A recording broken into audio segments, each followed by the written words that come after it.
Progressives move to red states and the dumbest bill in America. This is Mark Fisher with Mark and the Millennials. And the millennial joining me today is, of course, Christopher Hopkins, our producer. Welcome, everyone, to this podcast the day after Thanksgiving, more or less. Of course, we just had Thanksgiving weekend, and then Monday is like when the real work starts, and everybody's like, oh my gosh, I have to start shopping for Christmas. Also, happy Hanukkah to everyone out there. So this podcast is called Progressives Move to Red States. And we have an incredibly dumb bill, the dumbest bill in America. You know what's interesting? Christopher Davis Hansen said, he's the gentleman who's the professor and the tenured professor from Stanford University and part of the Hoover Institution there. He said, isn't it interesting after progressives move, they completely ruin an area, they then move to red states. They never move actually to places where they have to experience the consequences of their actions. Well, podcast listeners, get this. Nancy Pelosi appears to be looking at real estate in Florida and might be moving to Florida. You heard that correctly.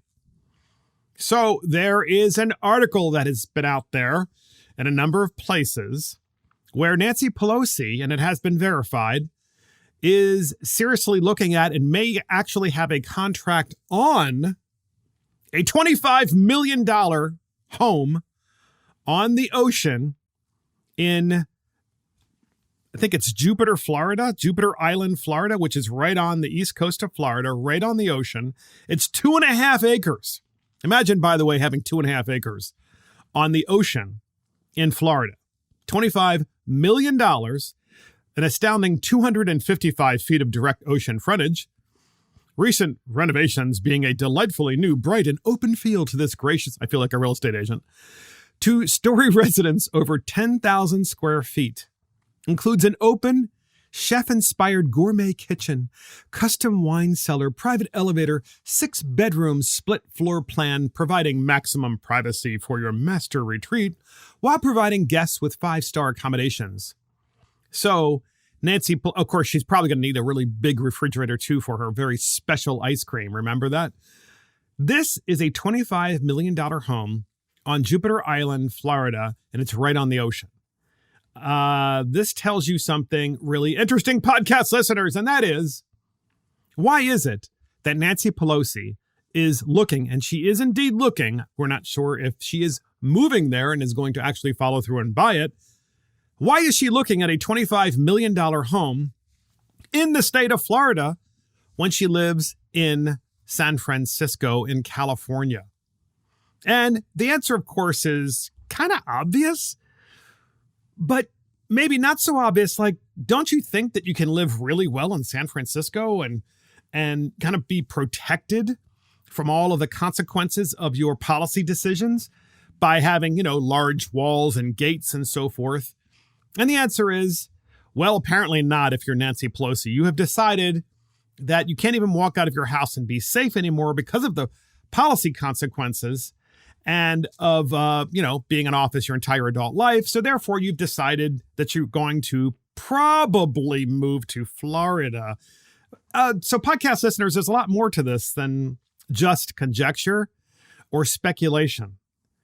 David Sachs, he's a tech entrepreneur and a tech titan, has tweeted out, okay, it's a thread on Twitter.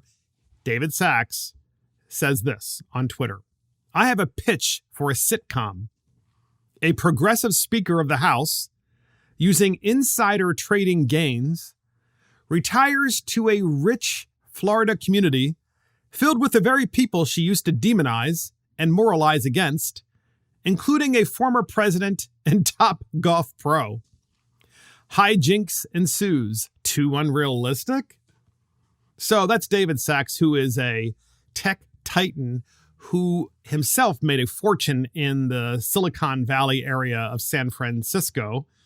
And he is also a critical thinker, not necessarily, a Republican or a Democrat as much as he is just like a critical thinker. And he sees what's happening in California, and he's been railing against this for a long time. So David Sachs would be in the know. Okay, when you live in Silicon Valley and you know all the right people like David Sachs, and you're a billionaire, you probably have heard reliable information that Nancy Pelosi is moving to Florida. So what's interesting about this is all the replies to the thread. So first we have David Sachs saying, in his pilot episode, in order to add staff quarters onto her mansion, former speaker must battle Byzantine permitting process, thereby drawing the ire of local bartender and environmentalist leader Alexa Cabello. I'm not even sure who that is, but I get the point where she has to fight, to get all these permits to have the maids and the servants live there because she has to, build separate quarters on her 2.5-acre mansion compound. And then we have someone else here. It's John FM. As a non-U.S. guy, surely this is not actually happening. Have these people no shame at all? I guess he's saying as a non-citizen. And then we have some additional replies. Austin says, don't make Florida look bad, though we are the good guys in this. We tolerate all the views and have a mostly safe environment to live because our politicians are competent. And that's so... Apparently, there's a Nancy Pelosi tracker as well. And the Nancy Pelosi tracker is a Twitter account where somebody out there is basically trolling Nancy Pelosi. And that's how this came about. They tweeted out that Nancy Pelosi has indeed entered into a contract negotiations for this $25 million home, podcast listeners. And look, I even have my own story on this as well, my own personal story.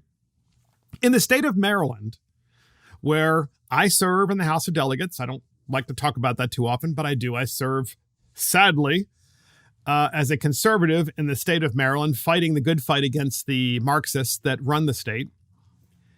Maggie McIntosh has been the longtime delegate from Baltimore City. She's a white lesbian from Baltimore City. I say that because she would proudly wear that moniker, yet she has represented Baltimore City for so many years. She's had the ability over many, many years to watch the consequences and see the consequences of her policy decisions. I mean, as an example, podcast listeners, yesterday was Sunday, right? Today's Monday. Just yesterday, 6 people were shot in Baltimore City. 6. It's not a very big city anymore because so many people have left. And so, it's the murder capital of the country, the most horrible public education system in the country. I mean, you just add on, you've heard us talk about this many times on Mark and the Millennials. But the point I'm making here about Maggie McIntosh is that just like Nancy Pelosi, Maggie McIntosh is retiring, and the word on the street is she's going to move to Delaware. Now, for those of you that are not familiar with the East Coast, Delaware is adjacent to Maryland, and Delaware is a no-tax state. And of course, that's a holdover from many years of tradition. And the interesting thing about low-tax states is they're almost all red. Delaware is not a red state. But the tradition there is that it's been low tax or no tax for so many years. They can't change it. They'd like to, but if they did, it would flip red. So it's kind of like a different view on a state. Doesn't miss the point. Maggie McIntosh, the longtime chair of the Appropriations Committee and other committees in the House of Delegates in Maryland, who brings billions of dollars to the city of Baltimore, and it all gets flushed down the toilet. This particular individual is now deciding that she's going to retire from politics, but doesn't want to live in the very place that she's destroyed. Imagine that. She wants to move to Delaware because Delaware has what? Has no taxes. I mean, correct me if I'm wrong. Christopher Hopkins, our producer here, he lives on the Eastern Shore of Maryland. And the Eastern Shore of Maryland is just a real quick drive to Delaware because, you've got the shore. They call it the shore. It's the shore area that celebrates and the beautiful, rich traditions of the Chesapeake Bay and the Atlantic Ocean. Correct me if I'm wrong. I mean, you can go to Delaware from your house and buy a bunch of stuff, and there's what? No sales tax. There's no sales tax. And I believe there's no income tax as well. So you have you have this individual with whom I serve, who is, and podcast listeners, I am not in any way, shape, or form embellishing this. This individual is probably as responsible as any other individual in the state of Maryland for the decline and the rapid fall and destruction of the city of Baltimore, and has decided, well, it's time to retire. But I'm not going to retire in Baltimore, the place that I've messed up. Nancy Pelosi, same thing. I'm going to retire because I see the Republicans are going to probably take over the House of Representatives and Congress in 2022. So I can assure you what's going to happen at some point early next year in 2022, you're going to hear Nancy Pelosi say, I'm going to retire, but it's only because she knows she's not going to be speaker after November of 2022 because of how they've destroyed so many parts of the country. And then the gall of her moving to Florida, just like this person I served with in the Maryland House of Delegates. Progressives move to red states because they want to be safe, because they don't want to pay taxes, because they want a better quality of life, which is what red states have traditionally produced and are producing more now than they ever have. This is just fascinating stuff. It's fascinating stuff. And so you have to say to yourself, when will it end? Is there somebody out there tracking all of the other progressives in the country who have served in public office to find out where are they going to move to? I mean, how many others have moved to places like Florida and Texas and the Midwest and to, Delaware, the no tax state? I personally have a cousin, podcast listeners, I literally grew up with this cousin on the same block. And this cousin has also moved to Delaware. And this cousin is the first on social media to call me out. And I always kid with this cousin. I never get, triggered. But the cousin is, far left, quite frankly, and has decided to move to Florida.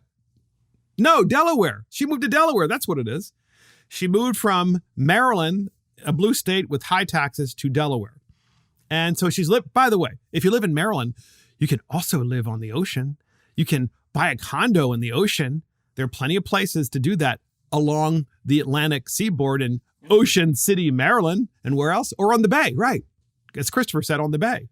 But she chose to live in Delaware, which is also along the ocean, because the taxes. Podcast listeners, we have got to start calling out Democrats on this, because if we continue to do this, they're going to be so shamed. I mean, I know you're going to say, oh, well, they have no shame. I agree with you. For the most part, they have no shame. But when it comes to this, we should be asking them detailed questions, and so should the media. For example, we should be asking Nancy Pelosi, Mrs. Pelosi, Speaker Pelosi, there are some reports out there that you might be moving to Florida. Is that true? And of course, she's going to say no and lie. Is it true you're not going to run next year? She's not going to answer that question yet. And then follow up with, well, is it true that you are indeed negotiating to purchase a $25 million mansion on the ocean on Jupiter Island? Because we actually have documents that demonstrate and show that you are indeed engaged in this. And see what she says. And then keep following up with questions like every week. But this podcast, listeners, demonstrates to you how weak and corrupt and bankrupt our media is, because a normally functioning media, that's the first thing they would do, is to call out a public official when it comes to hypocrisy.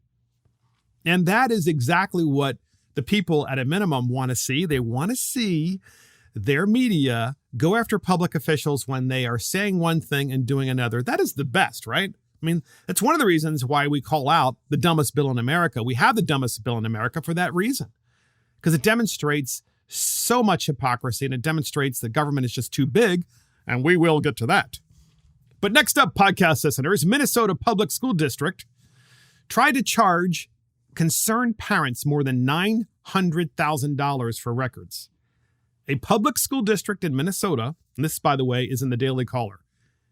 A public school district in Minnesota told a law firm representing concerned parents that it could cost upwards of $901,000 to complete a government records request, according to communications obtained by Daily Caller. An attorney at Mormon, Cardell, and Erickson in Minneapolis sent a Government Data Practices Act request to the interim superintendent at Rochester Public School District in Minnesota on September 20th. The request was made on behalf of Equality in Education, a concerned parents association.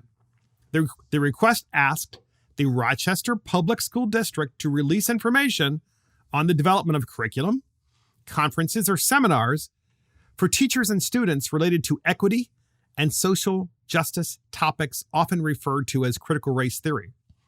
That's right, podcast listeners. A lot of times you won't see the term critical race theory used, but you'll see social justice, that term used, or equity used. If either one of those terms are used in curriculum, you can assume very safely that critical race theory has found its way into your public school curriculum.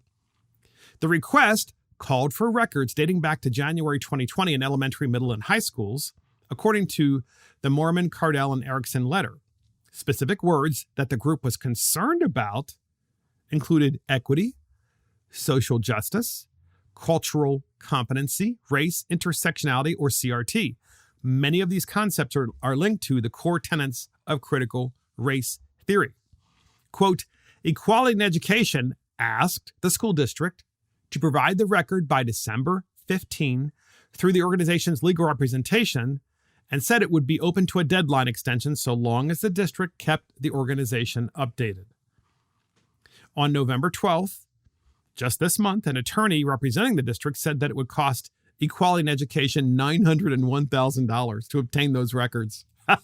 You think they don't want to provide them? I mean, even in my office, in the Maryland House of Delegates, we've made a request for, social studies curriculum. Yes. And I bet we haven't received that information, have we? Yeah. Which we will follow up on that. But the thing is, we have asked for the curriculum that is specifically taught and required in grades 9 to 12 in social studies.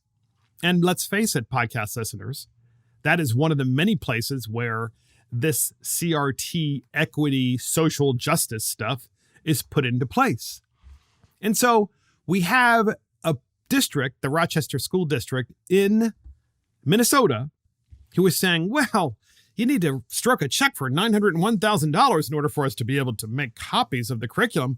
Guys, we all know that the curriculum is electronically available. Let's just put it that way. And even then, if they provided the electronic curriculum, I would still want to see them provide the lesson plans. So I have a cousin who's a teacher, and the teachers have lesson plans. Each day there is a lesson plan. What are you trying to accomplish today? What are those lesson plans and what do they look like? I'm sure they're electronic. I'm sure because you just print them out from year to year, or you use your same books from year to year of your lesson plans. What do they look like? What is that curriculum? What has been added into the lesson plans over the past year or two? And we know what it is.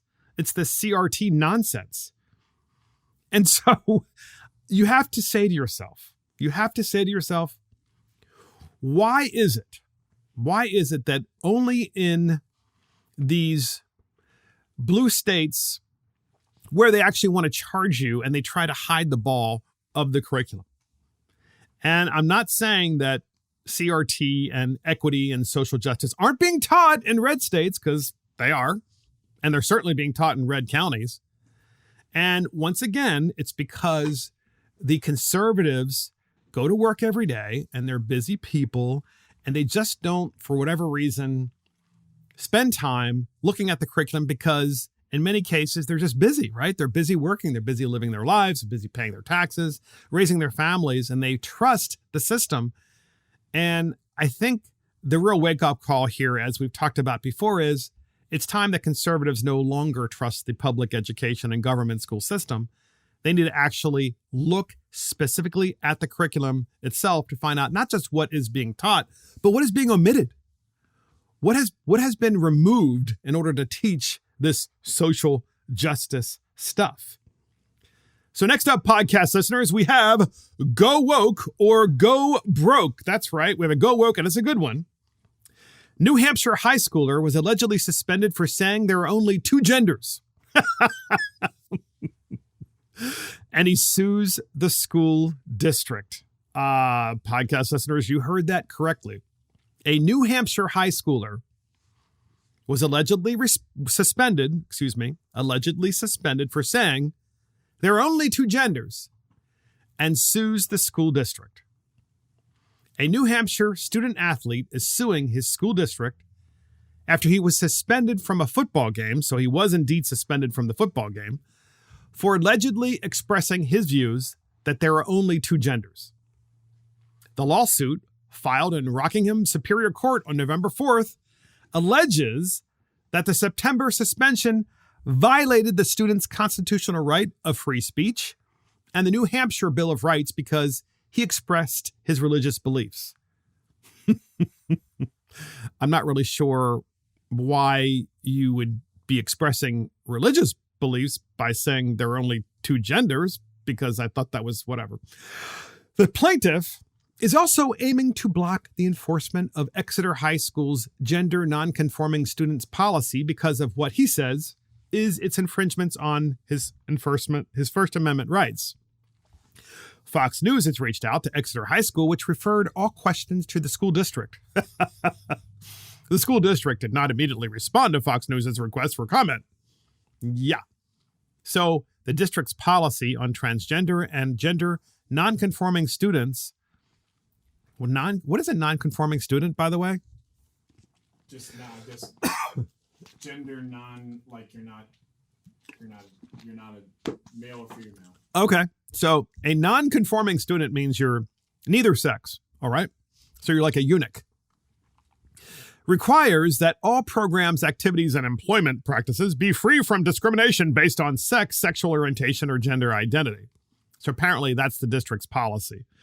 And apparently in public schools, certain public schools, you can't even say that, which is, of course, kind of odd when you think about it, because you grew up your entire life and your mom and dad say, and here's Johnny, and that's a little boy, and here's Jill, and that's a little girl. I mean, and then, you learn this all the way through, and then you get into school and you're called out as being some sort of nut because you, of course, believe that there are only two genders. And then you find out that the school has a policy that there aren't only two genders, that there are more than two genders.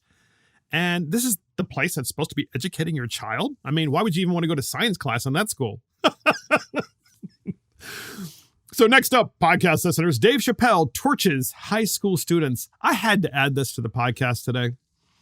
So Dave Chappelle, of course, had a special, as you all know, and in the special, he makes fun of everything and everybody.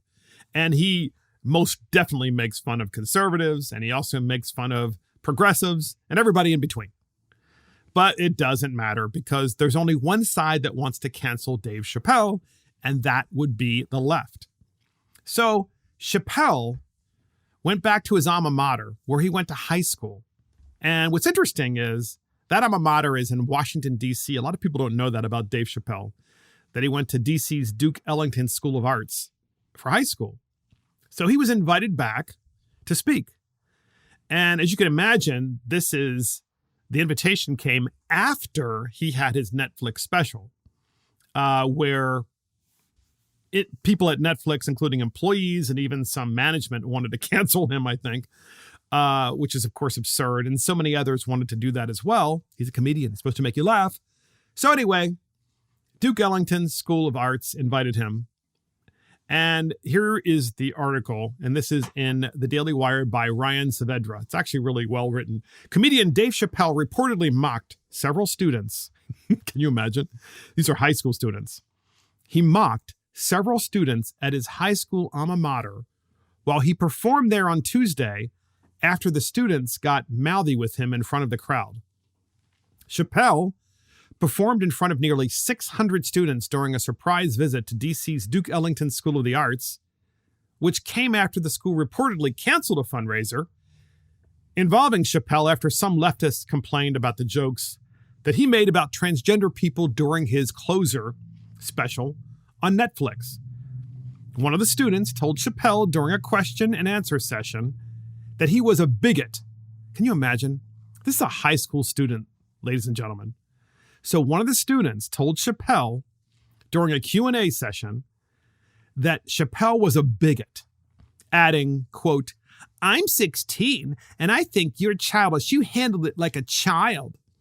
So Chappelle responded. We don't have audio or video of this because I don't think it was permitted, and I'll explain why in a minute. So Chappelle responded, quote, "My friend, with all due respect, I don't believe you could make one of the decisions I have to make on any given day." That was a really nice way of saying you're a child. Chappelle's response reportedly angered some apparently petulant individuals who expected an apology from Chappelle. Can you imagine? Yeah, we're going to invite you back to your alma mater where you should apologize. Yeah, right. Politico reported that Chappelle responded to another hostile question from a student by mocking their talent level, openly stating that he was better than they were. There were no recordings of the event because Chappelle's team made the students lock their phones in special pouches before he even spoke. Very smart, by the way. This tells you how savvy Chappelle and his team are because the Duke Ellington School of the Arts invited him back, and he's talking to, again, these are high school students. That's where Chappelle went. And this place should be thrilled that they have somebody of Chappelle's stature and talent coming back to speak. And it tells you how they've gotten off course as a school of the arts, because usually school of the arts would be very tolerant of anything, but no, they're not. The poor little, snowflakes are getting up there saying, "I don't think you're talented." And then, of course, Chappelle's up there saying, "Well, actually, you have no talent. After all, you're in high school. And I'm Dave Chappelle, and you're just a high school student." I mean, it's kind of funny, actually. But imagine how frustrated the students were that they couldn't record this with their cell phones, that they couldn't play gotcha, because that is the modern way that the left operates, right? Gotcha. See, you really are a bigot. No, he's a comedian, okay? And you don't have to listen to him if you don't like it. Another student reportedly shouted without evidence, "Your comedy kills." So this is who we're educating now in America, right? High school students, not all, of course, but enough, one of whom yells out to Dave Chappelle, "Your comedy kills? It kills? No, comedy makes you laugh, you moron." To which Chappelle responded in classic Chappelle response, and he used the N-word. He said, "N," pointing at the individual, "are killed every day. The media's not here, right?" And that was Chappelle's way of saying that you have black on black murders in American cities, including in Washington, D.C., all the time, all across America. You see black on black murders and crime, and the media is not here, right? So a spokesperson for Chappelle mocked a few who complained that Chappelle, who is black, used the N-word, saying, "Dave is putting the school on the map." One of the students, who was apparently antagonistic towards Chappelle, complained to Politico that the comedian had more power than he did, and that he knew that they were nervous to call him out. They're high school students. They're children. Quote, "He could tell we were nervous," the student said. "It was a huge power imbalance of this grown man and his camera crew and these 14 to 18-year-olds without their phones. Just high school kids. Oh, they didn't have their phones to play gotcha. What a bunch of babies," which they are. Despite some complaints from woke students, other students said that Chappelle softened up during the event, and he spoke out in defense of the students who were protecting him after some of them claimed that he had received threats. So again, he spoke out in defense of the students who were protesting him after some of them claimed that he had received threats. Quote, "His whole tone changed," the student said. He said, "This is my family, and whether they know it or not, I love these kids. I don't want to hear about any threats to these kids. These kids don't deserve that." He was really kind. A spokesperson for Chappelle said that the comedian wanted forgiveness from the students over the school postponing an event to name its theater after him in response to the reaction that leftists had had to his Netflix special. So can you imagine? He went to the D.C. Duke Ellington School for the Arts, and because he's doing his job as a comedian and making people laugh, the school said, well, we were going to name the theater after you because you were so famous and you graduated from the school, but now we're going to have to postpone it, because too many people think that you're bad now. Quote, he said these kids deserve an F for forgiveness, the spokesman said, but give them some space to grow. They are going to say things that are immature. Yeah, because they're kids. But here's the difference. Do you remember, podcast listeners, when you were growing up? Look, we all in some way, form or another, are rebels and we rebel against authority and so forth. But Dave Chappelle is not like an authoritative figure. He's not like that kind of person that you see as, your boss, or you see him as a comedian. You see him as the person who is a counterculture kind of guy. That's usually the person if you're a teenager, that's usually the guy that you want to hang with, right? Because he's the rebel. But instead, you have individuals going, I don't like that free speech that you're exercising. And I'm not really sure we can chalk that up to just being children. I think we have to chalk that up to being really poorly educated. And the idea that when you're a comedian, the whole point is to say words that offend and that challenge your way of thinking. So hopefully the theater at the DC Duke Ellington School of Arts will eventually be named after Dave Chappelle. He certainly deserves it. And good for him for calling out the students. We need more people who are successful calling out, and more, by the way, more politicians too, calling out kids who think that they have some sort of moral authority to tell you that you don't have a right to free speech. I mean, that needs to happen more. And then also educate them as to why that is important, why we live in this great country of ours that allows them to speak that way. So next up, podcast listeners, we have the Daily Biden Dumpster Fire. That's right. It's the Daily Biden Dumpster Fire. And I got to set this one up because it's just too darn funny. So President Biden is at an event this past week at the White House. And you have, the band in the background. It's the band that always plays Hail to the Chief and so forth. They're in the White House grounds and you have all these people there. And I believe this is when he was giving a pardon to the turkey. And he's on the White House grounds and you've got hundreds and hundreds of people there because it's an annual event. And it's a cool event. But Biden, being the creepy guy that he is, decides to go over to this parent who's holding a little girl. She looks like she's 3 years old, maybe 3.5. Very cute.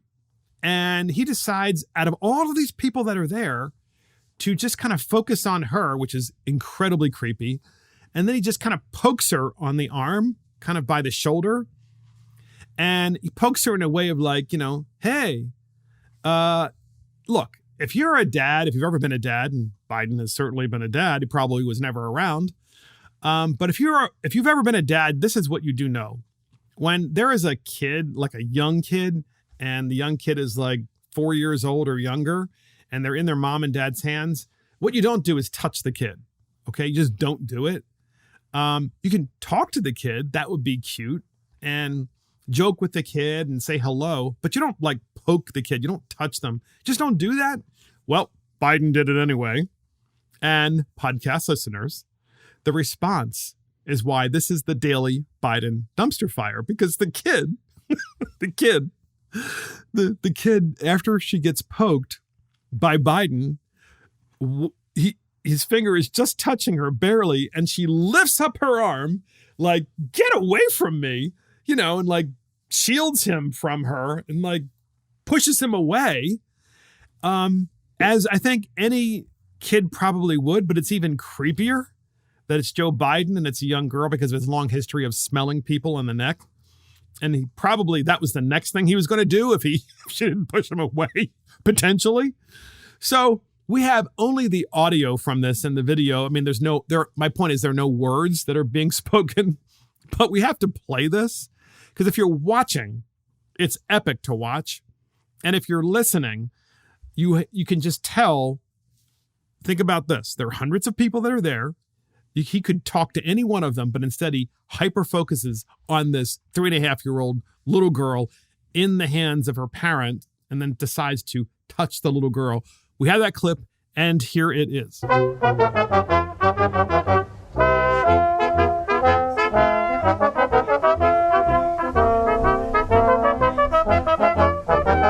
So that's the band that's there at the White House. It's a really happy event, and you have Biden going over there poking the girl. She's like, "Get away from me, you creep!" I don't know what it is about this guy that the media doesn't report how weird this is and how weird it is that he's had these conversations over the years, once about the hair on his legs, when he was at a pool or something like that. And then other times when he just randomly sniffs women's necks and then goes over to them. And I just wonder why the media isn't Chris. I just wonder why the media isn't talking about this more. So that is the Daily Biden Dumpster Fire. Watch out for the Biden poke. Next up, podcast listeners, Nick Sandmann, who got a settlement from CNN and apparently others, weighs in on the Rittenhouse matter. So it was actually the lawyer to Nick Sandmann who obtained a settlement, obviously a cash settlement, from CNN and others, talks about Rittenhouse and says, maybe Rittenhouse should go right to the top. So in 2018, Nick Sandmann found himself the subject of national scorn after a selectively edited clip of him smiling awkwardly while a Native American activist banged a drum in front of him amid a boisterous confrontation between a number of parties outside the Washington Monument following the March for Life. Sandmann, sporting a MAGA hat along with many of his fellow Covington High School students, was portrayed by a number of prominent outlets as having taunted the activist. Those outlets absolutely should have known better than to lift their reporting from a short clip that went viral on Twitter. Several of these outlets have had to pay sorely for their bad reporting ever since, and Sandmann is set for life. In this case, it was the establishment media complex taking cues from outraged Twitter mobs that spun the narrative, implying that Sandmann was something he was not. In the case of Kyle Rittenhouse, however, who was portrayed by the establishment media as a white supremacist militia member after shooting 3 rioters in self-defense in Kenosha, burned following Black Lives Matter protests in 2020. The inevitable defamation suits will likely take aim at an even bigger target, the President of the United States. Todd McMurtry, who helped Sandmann reach a hefty defamation settlement with CNN, told Fox News last week that he thinks Rittenhouse may very well have a solid case against now President Joe Biden, who used the teenager's image and implied he was a white supremacist during the 2020 campaign. So podcast listeners, this is important. Okay, here's why it's important. Because it wasn't just Joe Biden saying that Rittenhouse was a white supremacist. He actually said so and had the image of Rittenhouse when he used the term white supremacist in campaign videos and literature. So imagine being a kid, you're still a teenager, so you're a child still, and you have a guy running for president of the United States as a Democrat nominee and eventually becomes the president, and he runs an ad and says, well, here's an example of white supremacism in the United States, and it's a picture of Kyle Rittenhouse. Imagine putting yourself in that situation. So anyway, not only did Biden suggest that Rittenhouse was a white supremacist on CNN shortly after the teenager shot 3 rioters in self-defense in the fiery riots last year, the candidate also included an image of Kyle with his AR-15 rifle in a video he tweeted out as part of a montage of white